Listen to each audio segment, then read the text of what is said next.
Nosso ouvinte espectador Raflis Ramos, no Facebook, manifestou curiosidade para saber se eu concordo com a ideia de desindustrialização.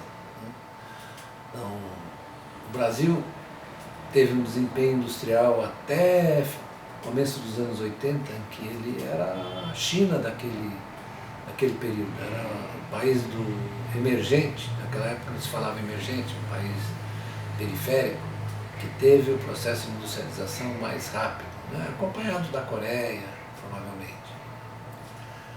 Mas a partir dos anos 80, o Brasil vem sofrendo um processo de desindustrialização, e sempre é no sentido relativo, isso é, o Brasil não incorporou os novos setores industriais que surgiram com a terceira revolução industrial, que é da informática, da microeletrônica, da biotecnologia, etc. O Brasil não acompanhou.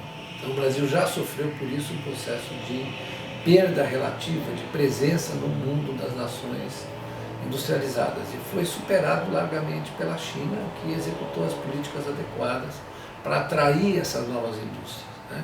Hoje em dia se fala muito nas cadeias globais de produção de valor. O Brasil está afastado de muitas delas, porque o Brasil executou, por exemplo, né, tem uma questão fundamental, que eu bato, repito, escrevo na Carta Capital frequentemente, que nós temos um desarranjo na política econômica cuja origem está na valorização do câmbio. Não há nenhum país que tenha valorizado o câmbio. Eu sei que valorizar câmbio é bom, porque as pessoas viajam muito, porque as pessoas compram coisas estrangeiras, mas desloca a produção manufatureira local. E sem indústria, um país como o Brasil não avança, né? E nós não participamos, nós perdemos essa corrida ao longo dos últimos anos, né? Então, como a discussão está muito partidarizada, as pessoas ficam querendo saber quem é o responsável.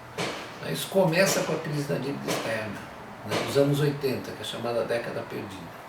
Depois nós fizemos a estabilização, muito bem, aí fica todo mundo dizendo que foi formidável, e foi mesmo muito importante. Só que nós deixamos o câmbio se valorizar e perdemos um período em que a China avançou substancialmente. Depois, mesmo depois de 2003 e das benesses que nós recebemos com o preço das commodities, nós também deixamos o câmbio valorizado.